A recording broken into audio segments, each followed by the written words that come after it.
An old man lies sick in a snowy land, revealing he's an earthling from a civilized world. Then a young girl approaches him with concern, telling old man Seo her mother sent food. He thanks her weakly, and she asks him to recover soon to make their soap again. After she leaves his small hut, the elder repeats that he came from a civilized world. Coughing, he remembers it has been 50 years since he unfortunately fell into this strange place. He recalls being in a car with director Kim and others from a company workshop, all screaming. Suddenly, their vehicle was swept up by a landslide, and they awoke in an unknown world. They soon encountered terrifying creatures, like a giant fox with 3 glowing tails. Then, they saw a massive 2-headed red snake, adding to their shock and fear. And even stranger were the men they witnessed who could actually fly through the sky. The protagonist realized they had fallen into a world much like the Shanxia novels he read. Despite these fantastic elements, he somehow knew his co-workers would adapt better than anyone else. It seemed everyone was destined for something great in this new world, except for him. Soon, sage-like beings descended from above, awestruck by his mythical-looking co-workers. A majestic dragon then appeared from the stormy sky, taking each co-worker away. After that event, only director Kim and the narrator remained in this unfamiliar land. They both hoped for something special to happen to them, but neither had any unique abilities. Without knowing much about their surroundings, their only option was difficult manual labor. Director Kim declared he couldn't live like that, using all his money for a martial arts book.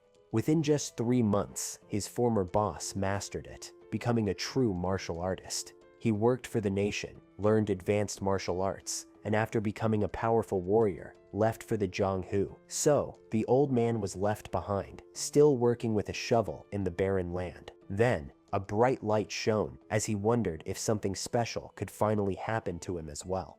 But until the very end, looking at his calloused hands, nothing happened for the poor guy at all. After 50 long years, he was now just an old man, coughing and dying from a common cold. Coughing again, he repeats that he is from Earth and that he has tried his hardest to live. He learned their language and how to write, made a living, bought land, and even built his own house.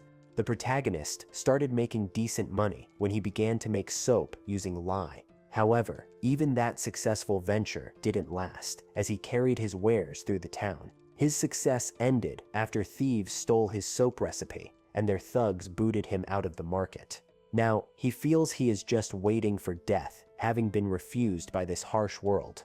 Lying under his covers, he asks what this world wants him to do. Even though he tried his hardest, he grits his teeth, wondering what more he must do.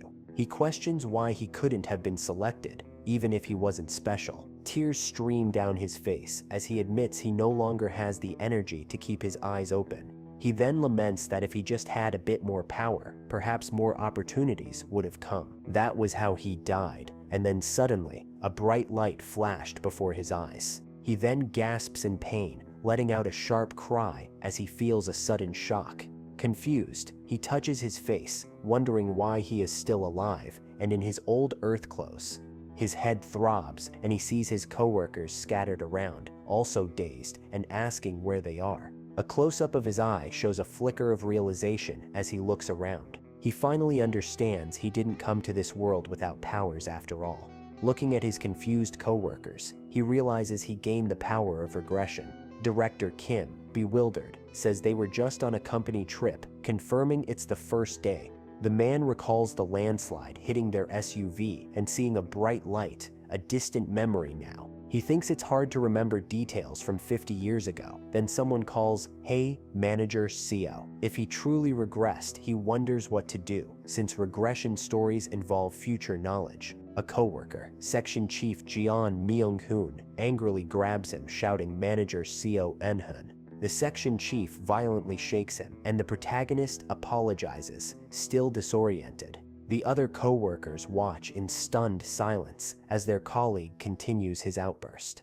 Jeon Myung-hoon towers over Seo Eun-hoon, accusing him of dozing off and nearly killing them all. The protagonist thinks he'd forgotten that, not having heard that title in so long. The section chief then threatens Manager Seo's job, calling him a son of a bitch. He reveals Jeon Myung-hyun is the nephew of a managing director, a lucky guy promoted by nepotism. Another coworker defends Seso, saying he couldn't have avoided the landslide. The regressor admits he dozed off, but there was a reason for it. He remembers being forced to do Jeon Myung-hoon's work, staying up late at his desk. Moreover, he bites his lip, recalling that the section chief was supposed to be driving. One coworker yells that this idiot got them all stranded, while Eun-hun's memories slowly return. He remembers being so shocked back then that he apologized, thinking he was in the wrong. He then spent the next 50 years apologizing, even when bandits trampled and robbed him. When a martial artist mocked him or an official took everything, he kept apologizing. But he realized one thing after years of keeping it in, biting his lip. Sure, he has to keep his temper in front of those he can't handle, clenching his fist. But he thinks, looking at Section Chief Jeon with a determined gaze. He stands up straight, telling Jeon Myung-hyun he knows he's mad, but now isn't the time to point fingers.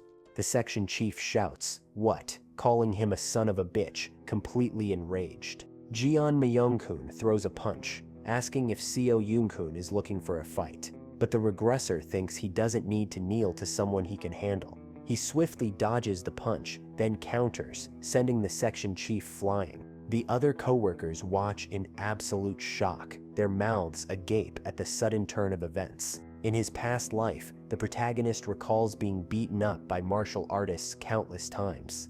He lands another punch squarely on Jeon Myung-hoon's jaw, sending him reeling. He remembers being beaten while gathering herbs, by bandits during Bad Harvest, and by officials. Each memory fuels another blow as Jeon Myung-hoon screams in pain, utterly defenseless. In that world of violence, he learned something his coworkers lacked. He punches his superior in the face again, knowing hitting the eyes amplifies fear. After being beaten like this, his fist clenches. Only 2 words instinctively leave your mouth. He stands over the fallen section chief, who can only whimper, I'm sorry. Jeon Myung-hoon, bruised and crying, lacks the mythical talents or amazing martial arts. But he does have the ability to change fate. He thinks with a sigh. As Jeon Myung-hoon groans, Director Kim approaches, asking manager Seo how he could do that. The regressor agrees he was right, admitting he got angry and apologizing if they were shocked. He thinks he won't see these people again anyway, then apologizes for the accident since he was driving. Director Kim says Jun was harsh, but manager Seo overreacted and should apologize directly. He realizes he'll continue seeing Director Kim, so he agrees with his superior. The former boss will become one of the strongest martial artists, and supporting him might be beneficial.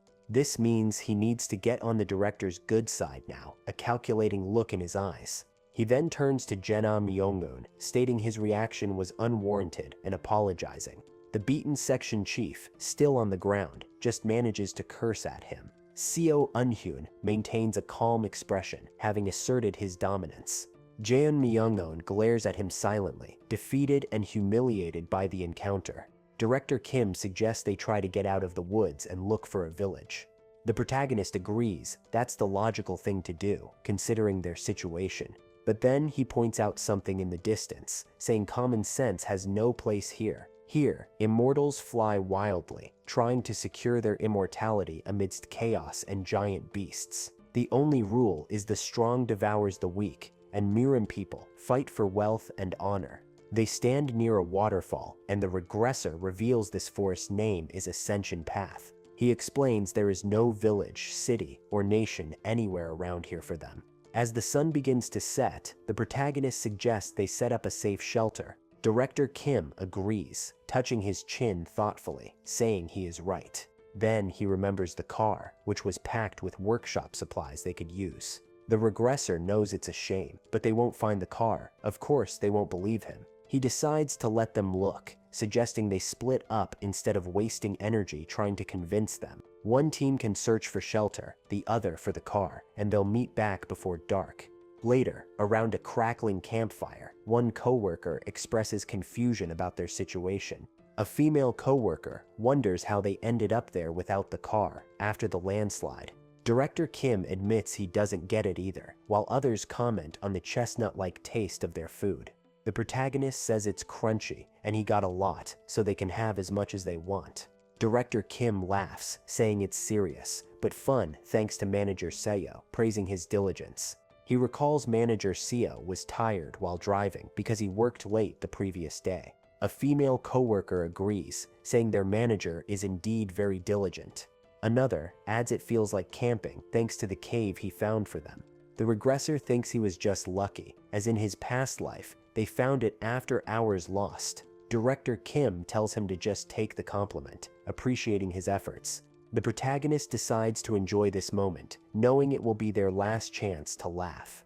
As the full moon shines in the night sky, he knows this peaceful time will end. Suddenly, he's on his knees, sweating and offering greetings to the Lord of the Forest. A giant, menacing fox with glowing red eyes appears, commenting on his unique human scent.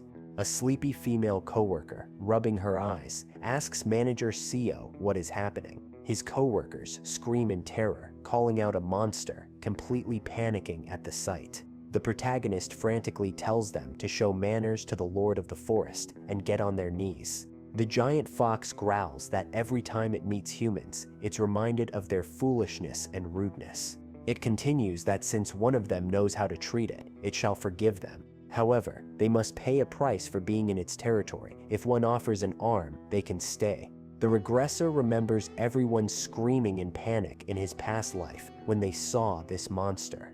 He recalls how they all ended up losing their lives after angering the giant fox. But this time, the fox appreciates his manners, licking its lips and asking who will give their arm. It's not all their limbs like last time, just one person's arm, a single sacrifice. Even a lost arm will be healed by the cultivators who will appear in 2 days. Plus, he has already prepared an herb that will reduce the pain significantly. He then declares, "I will offer my arm, ready to make the sacrifice." His co-workers watch in horrified silence, kneeling on the ground, unable to speak. The fox says he knows his manners and will try to make it as painless as possible. The protagonist screams in agony as blood splatters everywhere, a horrific sound. The fox catches the severed limb in its mouth, blood dripping from its sharp teeth. His co-workers cringe and look away, horrified by the brutal scene unfolding before them. He cries out in pain, reaching for the herb he had prepared nearby. He quickly shoves the herb into his mouth, crying out that it hurts so bad. The fox licks its chops, saying it thought he'd taste different, but he tastes worse due to impurities. He pants, saying the herb helped a lot, then apologizes that his offering wasn't good enough. The fox allows them to stay for 7 days, saying they won't die thanks to its divinity. With a powerful leap, the Lord of the Forest vanishes, leaving the regressor to grunt in pain. His co-workers rush towards him, shouting manager Seo in concern and disbelief. He tells them to go inside, saying he'll explain what happened to them. He explains he met the fox early that morning, and it told him some crucial information. Director Kim exclaims the Morim, shocked by this revelation from his subordinate. He can't believe they are in the Murim, a world he'd never imagined they'd encounter. The protagonist confirms they'll be safe for a week, and Director Kim asks what happens after. He pants, saying they need to give up something else to ensure their continued safety. He then says he's getting sleepy and will rest, hoping they understand his condition. One co-worker says Section Chief Jian shouldn't talk like that since Manager Seo sacrificed his arm. He then asks who wants to give up their arm and leg in a week, a grim question. Jian Myonggun states Manager Seo is useful as he provided food and shelter, so they'll learn from him. Since he's already lost an arm, Jian thinks he won't last long and should be the sacrifice again. The protagonist stands, listening to their plotting from the shadows, his expression unreadable. He realizes now that he's debilitated. Jinjin wants to chop off one of his limbs weakly for the fox. He picks up a heavy rock, thinking that's not exactly pleasing to hear. Jian Myung-hoon continues his plan, unaware he is being watched by his injured manager. With the violence learned from 50 years of beatings, he knows he can easily kill Jian with one arm. Jian Myung-hoon continues to talk, oblivious to the danger he is in from his manager. A close-up of the protagonist's eye shows him contemplating, should I kill him? He sighs, deciding against it for now, touching the cave wall with his remaining hand. He thinks fear must have paralyzed their minds, and acting cruelly now would hurt his ties with Director Kim. He then warns Jin Myung-hoon to shut up or risk having his ankles broken again. He then chuckles, saying they're good people, just confused by the situation. Unlike the fox, the two-headed snake only requested a small amount of blood from them. Chief O puts his arm forward, this time, willing to offer his blood to the creature. The snake recoils, disgusted, saying it's the worst human blood it has ever had. It's the blood of a 21st century worker, full of nicotine and cholesterol, tasting gross. The regressor calls Jeon Myung-hoon by his full name to pick herbs, asking if he's hungry. Jeon agrees, and the protagonist says he'll show him edible fruits and herbs, so follow him. He tells his former superior he plans to give his arm to the fox again next week. Jeon Myung looks relieved, thanking him profusely for the information and generosity. The protagonist smirks, thinking thanks, knowing the fox won't return and the knowledge is useless. He then yells at Jeon Myung-hoon for picking the wrong fruit, telling him to concentrate. He warns that the fruit Juan picked will get him killed, showing him the correct ones. Jeon Myung-hoon struggles to keep up, constantly making mistakes while gathering the items. Exhausted, Jin Myung-hoon collapses, saying he needs a break from digging non-stop. The protagonist remembers this is how Jaeon used to punish him, telling him to hurry before dusk. Jeon Myung-hoon unearths a massive root, exclaiming, "This is ginseng." He holds it up, amazed by its size, asking if it's natural ginseng. The protagonist confirms it's something like that, noting it resembles ginseng but is a yellow bamboo root. He explains that because the ascension path is full of energy, these roots grow unusually large. It's not much use to cultivators, but it's precious medicine for martial artists to increase ki, good for Director Kim.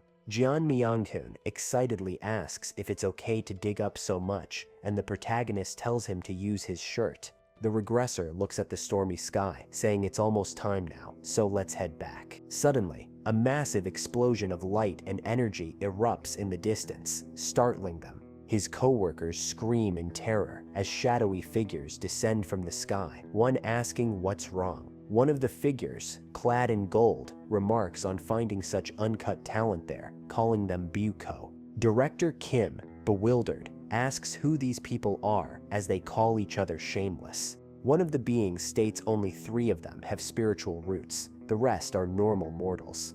The golden-robed figure creates a ball of lightning, preparing to strike one of them. Section Chief John screams as he's enveloped in a pillar of golden lightning. The figure exclaims, "Incredible, it's the body of heavenly golden thunder." Then another cultivator steps forward. A female co-worker groans in pain as she's targeted by the new cultivator's power. A wave of dark energy washes over her, transforming her spiritual essence rapidly. The cultivator, holding a pipa, exclaims about her ghostly yin transforming immortal root.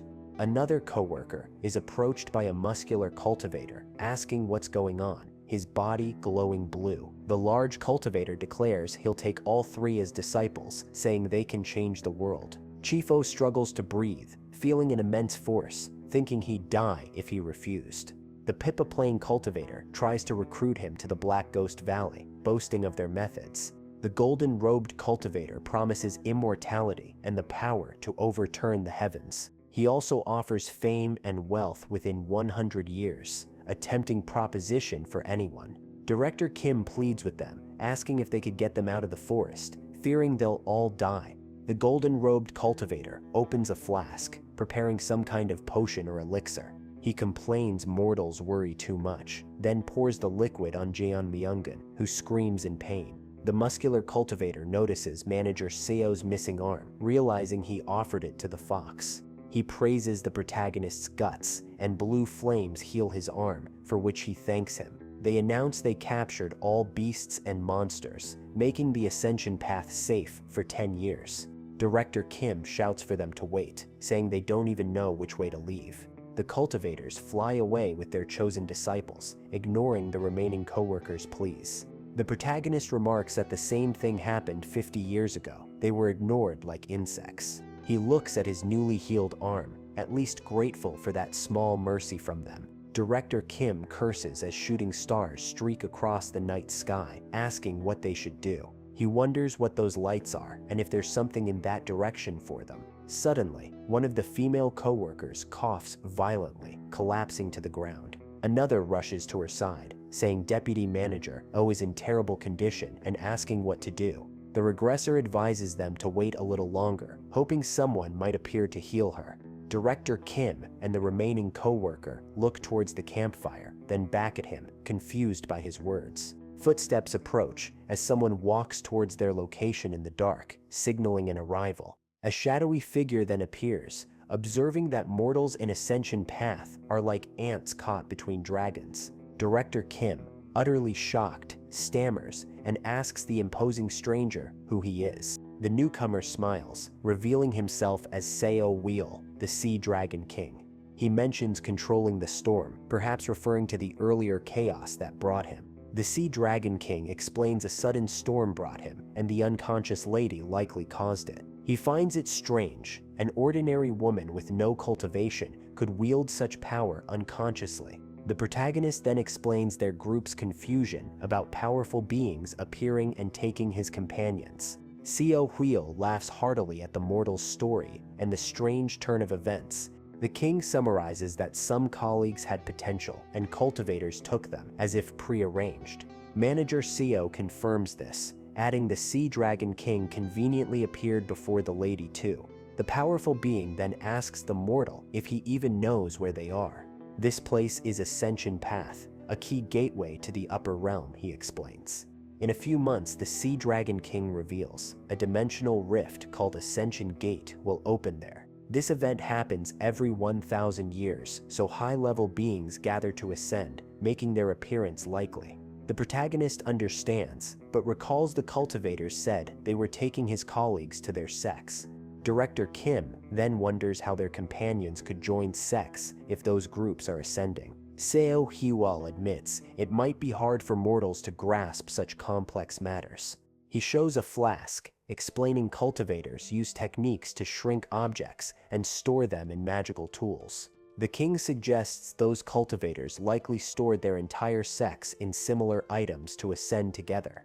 In fact, the Sea Dragon King reveals he also packed an undersea castle and 1,800 sea dragons inside his item. Manager Seo and Director Kim stare in utter disbelief at this incredible revelation from him. The king touches Miss O's head, calling her peculiar and noting she could become extraordinary in his clan. Director Kim shouts, "Wait, Miss O," as the powerful being lifts her unconscious form. Suddenly, the director clutches his chest and coughs, seemingly under immense pressure from the king. A close-up shows Director Kim struggling to breathe, his eyes wide and bloodshot from the force. Holding Miss O, the Sea Dragon King says he'll give her his blood, making her kin, which is best for them. He then offers a piece of advice, warning them not to casually question high-level cultivators. Manager Seo and the director are now on the ground, struggling, as the king looks down on them. The Sea Dragon King explains he only answered their questions due to his own generosity,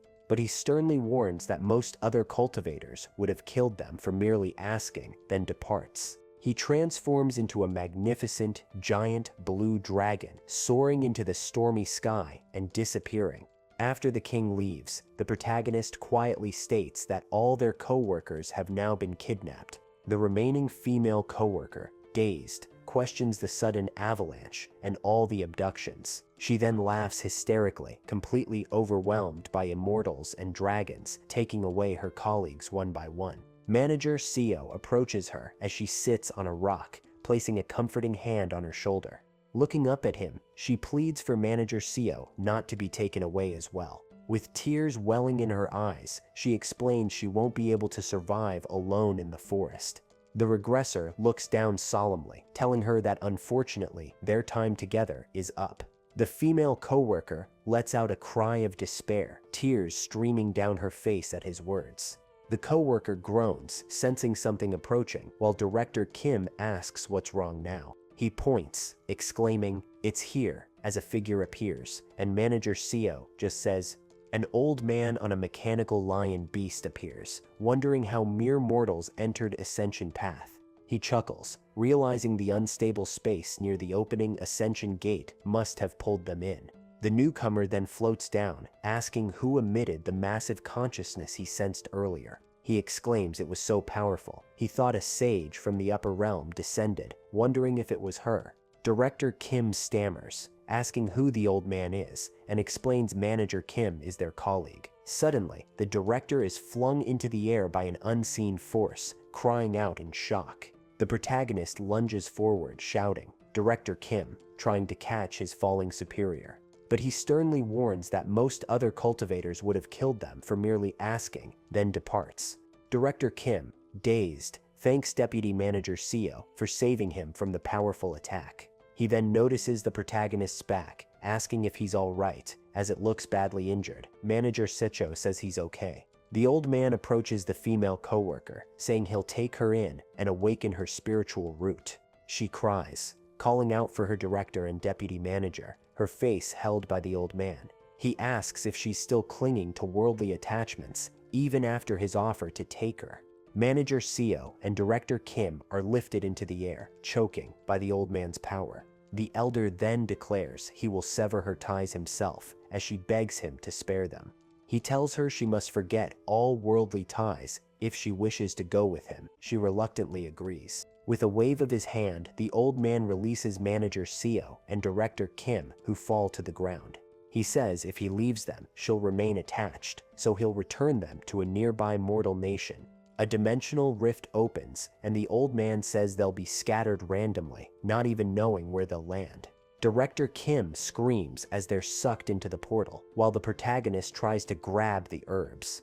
The female coworker watches helplessly, crying out for Yoonhin as the portal closes behind them. They land hard in an alley, surrounded by sounds of a bustling market advertising silks and scriptures. The regressor lies on the ground, dazed, letting out a confused, huh. He sits up, holding his head and looking around, wondering where this place is. He thinks that in his previous life, he didn't fall into a place like this, with merchants selling goods. So the immortal was telling the truth about their landing spot being random, though this path feels familiar. He shields his eyes from the sun, realizing this is the place he once lived in. Looking at a tall pagoda, he recognizes Sukyung City, the capital of Yangguo, his back still injured. Director Kim, bewildered, says Manager Seo, admitting he can't keep up with what's happening anymore. The protagonist agrees, saying he feels the same way and wishes this was all just a dream. The director sighs, relieved it's just the two of them left, and they weren't taken by monsters. Manager Seo looks at him, saying he doesn't know about that, a thoughtful expression on his face. He thinks that although he regressed in his past life, he was just a powerless herb gatherer. Director Kim suggests they leave the alleyway, and the protagonist agrees, saying, alright. They emerge onto a busy street filled with people in traditional clothing, a vibrant scene. The director wonders what people are saying, thinking it sounds like Chinese, and asks why they're whispering.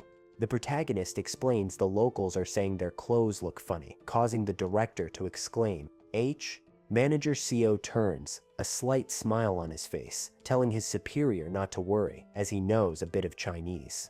Director Kim notices his subordinate's torn and bloody back, then stammers, Manager Seo admits he lied. The language isn't Chinese, but sounds different despite using the same characters. He recalls enduring mockery from beggars for 2 months, just to learn the basics in his past life. He manages to catch the director, but the force of the impact sends them both skidding across the ground. They stand before a large building with Medicine Hall written on its sign under a bright blue sky. An old apothecary exclaims goodness, holding large ginseng roots, asking if they're buying such precious herbs. The protagonist, now with the herbs tied around his waist, says those yellow bamboo roots are 800 years old. He then states the roots should be worth about 15 silver ingots, a significant sum. The regressor smirks, thinking he's never had that much money in his past life, quite a haul. He clears his throat, telling the apothecary to hurry, who eagerly replies, right away. They arrive at a large traditional house, and Director Kim asks if this is where they'll live. Manager Seo, now in new robes, confirms it and says he'll teach his superior the local language. He thinks he made it seem like there's no problem, but after bribes and buying the house, only 1 silver ingot remains. The director notices the bloodstains seeping through the back of his subordinate's new robes. He then suggests they call each other by name now that they're in a new place. The protagonist agrees. The director smiles, thanking Seo Eunhun, finally using his given name for the first time.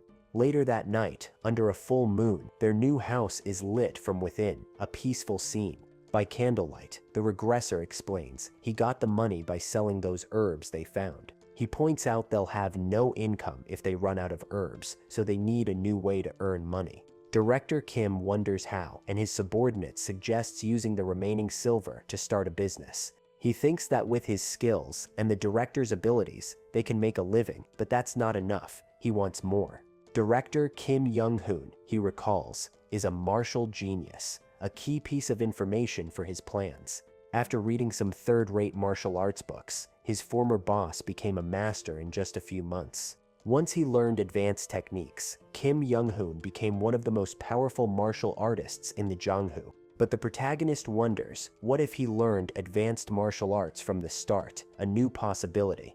He believes he could shift forward the birth of the greatest swordsman in the Janghu by 30 years. Then, he smirks, planning to benefit as much as he can while working for his former boss. He tells Director Kim this is Murim, and they should learn self-defense as gangs might target their business. The director exclaims, martial arts, but wonders how since sects don't teach outsiders. Manager Seo knew his superior, a Murim novel nerd, would be interested in this proposal. He explains there are 7 famous sects in the city, 4 orthodox and 3 unorthodox, called the 4 Stars and 3 Demons. The demon-slaying sect uses swords, Self-Binding Temple is Buddhist, Suppressing Birdhouse handles intel, and 7 Mysteries has long history. The 3 demons are proficient in stealth, sorcery, and illegal activities, but not much else is known. Manager Seo asks which sect the director likes best, and he enthusiastically replies, the demon-slaying sect, of course. His superior believes a martial artist should wield a sword, and a man should learn blade techniques. The protagonist thinks this is fitting for the man called the best swordsman in his past life. Director Kim then asks how Manager Seo knows all this, curious about his extensive knowledge. He says he eavesdropped. 3 months later, at the entrance of a large sect building, a guard asks what brings them there. The director says the man with him is his older brother, and they came to learn martial arts from the famous demon-slaying sect. A muscular, bald guard with crossed arms looks down at them, saying, considering their request. The guard observes the director, thinking they look like they have money, but says learning martial arts at his age will be difficult.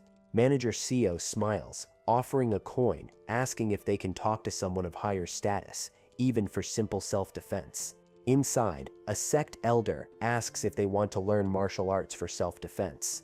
The protagonist confirms, presenting a box full of silver ingots, saying please, and asking for the best training. The elder clears his throat, looking at the silver, and says he supposes one could join as an external disciple. However, he adds they don't give special treatment for donations and will only accept one of them. The director is shocked. The director exclaims, "What? Furious that all that money worth 1 yellow bamboo root gets them so little." Manager Seo quickly interjects, "I thank you," and says his brother will be the one learning. The elder, holding the box, tells them to come outside later, where external disciples gather.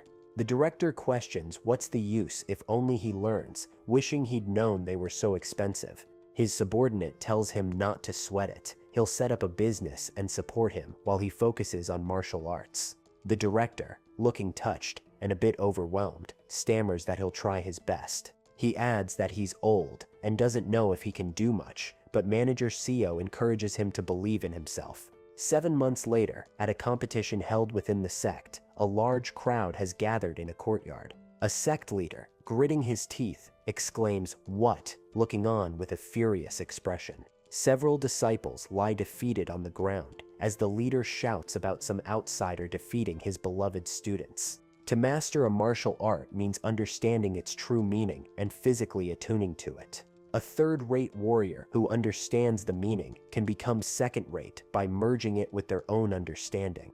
To advance further requires double the understanding and equally more time and effort as disciples shout at an opponent. But sometimes, people with enough talent seem to laugh at typical levels of understanding and speed through stages. The demon-slaying sect is full of talented martial artists, the great sect of Sukyung City. However, an outsider has come to defeat the direct disciples of that great sect, leaving them in shock. Within 7 months, Director Kim became a first-rate warrior, mastering the absolute dragon saber technique. The sect leader grumbles that reaching first-rate in half a year is a stage only attainable by many skilled artists together. On top of that, he's an outsider learning in their sect, a deeply concerning development for them. To others, it would seem their tradition has kneeled to that one man, a humiliating thought for the sect. The protagonist thinks that because an outsider gained skills befitting an elder, the sect is in chaos. In this ridiculous situation, Director Kim was imprisoned, suspected of being a spy from another sect. Manager Seo sighs, saying he doesn't know why he was also suspected, since he knows no martial arts and was arrested at the market. He asks if his superior is worried, as the director practices his sword forms in their room. The director laughs, asking about what, and his subordinate mentions the spy suspicion and typical novel punishments. The tip of a sword gleams, and the director says that's true, but he feels he's approaching the next wall. He believes if he crosses it, he can advance to the next stage, a determined look on his face. Manager Seo is shocked, thinking it hasn't been long since he became first-rate, and now he's nearing the next stage. What a monster.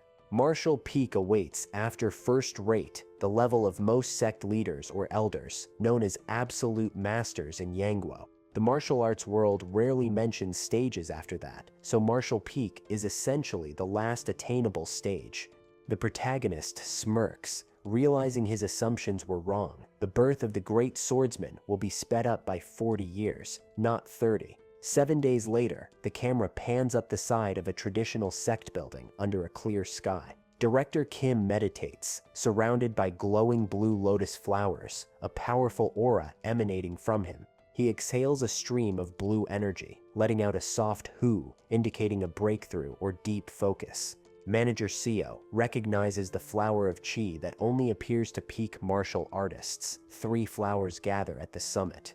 Director Kim stands, declaring he's crossed the barrier and is no longer scared of the demon-slaying sect leader. The protagonist exclaims, "Wow," his eyes wide with admiration, saying his talent far exceeds imagination. His superior smirks, admitting he's impressed by himself too, and never knew he had such talent. Maybe that's why he loved Mirim novels. Suddenly, footsteps approach, and a voice announces, "Hear ye, Young-hoon and his comrade."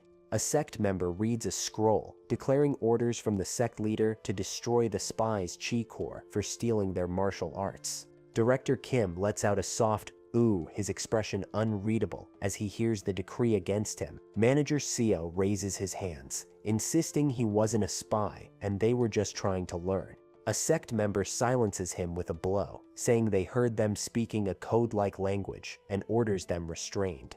A disciple lunges, slashing Manager Seo's arm as he falls, blood spurting from the wound. The protagonist screams in agony, clutching his bleeding arm, the pain evident on his face. Director Kim sighs, phew, remarking that this was his first sect, a hint of disappointment in his voice. A sect disciple shouts, "H, how dare you," raising his sword to strike the now powerful director. In a flash, Director Kim dispatches multiple attackers, their bodies flying through the air, defeated.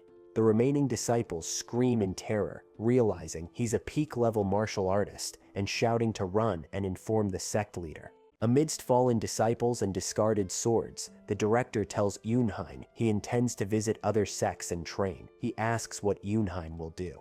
Manager Seo, his nose bleeding, declares he will accompany him and suggests going to the dragon-fighting stronghold. Director Kim laughs, agreeing, and says he'll end the pursuit from the demon-slaying sect, telling Yoonhyun to meet him there. Later, Director Kim stands atop a cliff, his sword bloody, asking Inhyun what took him so long. The protagonist, panting and climbing, laughs and says the director is just too fast for him. He thinks his superior used to call out his violence, but this world changes people, even if it's for survival. The protagonist wishes they could return to their everyday life on Earth, not this martial arts world. As he climbs, he muses that if he were to regress, he just wished to return to Earth. Director Kim says it can't be helped. Now that they're here, they need to do what they can. After being betrayed by the demon-slaying sect, Director Kim took over the dragon-fighting stronghold. 2 years after that, he toured Yangguo, defeating various sects with his subordinate by his side. And in the 3rd year, he finally managed to destroy the emblems of every sect in the region. He became known as the greatest martial artist under the heavens, and used that fame to form the Martial Alliance. 7 years later, they were as close as brothers, ignoring their age gap at the vast Martial Alliance headquarters. His superior created a martial art specifically for him, the Severing Mountain Sword, a thick blue book. Director Kim hoped he'd inherit its meaning of will, strong enough to cut mountains and reach martial peak if mastered. Not only that, the Dragon Vein Chi method created alongside it was true first-rate martial arts, unlike any other. If there was a problem, it was that manager Seo got hit by a training stick, falling to the ground. Director Kim, holding the stick, tells Eunyoon he really has no talent for martial arts. The protagonist clutches his head in frustration, realizing his talent was absolutely terrible. Even with the best martial artist teaching him one-on-one, he barely made it to 3rd rate after a year. He sighs, thinking it can't be helped, but at least he has some talent in medicine. People are talented in different areas, he muses, looking at the impressive Martial Alliance building. One day, a decade later, peeking into a room, the protagonist witnessed something incredible. Director Kim sat meditating, his hair now white, surrounded by orbs of pure blue chi energy. He recognized it as 5 energies, converged to the origin, a level he'd only heard of in legends. Director Kim's eyes glowed, his face contorting as immense power surged through his aging body. His robes billowed, and his form seemed to shift, surrounded by a radiant golden aura of energy. The protagonist was thrown back by the sheer force, watching as his superior levitated, bathed in light. Stunned, he called out, "Young Hoen," his hands raised in disbelief at the incredible sight. "That's..." A voice, now youthful and strong, laughed. "Ha ha ha ha, Yoonhyun." As the transformation continued, the director now appeared young and muscular, asking why he was so surprised, revealing it as skeletal restructuring.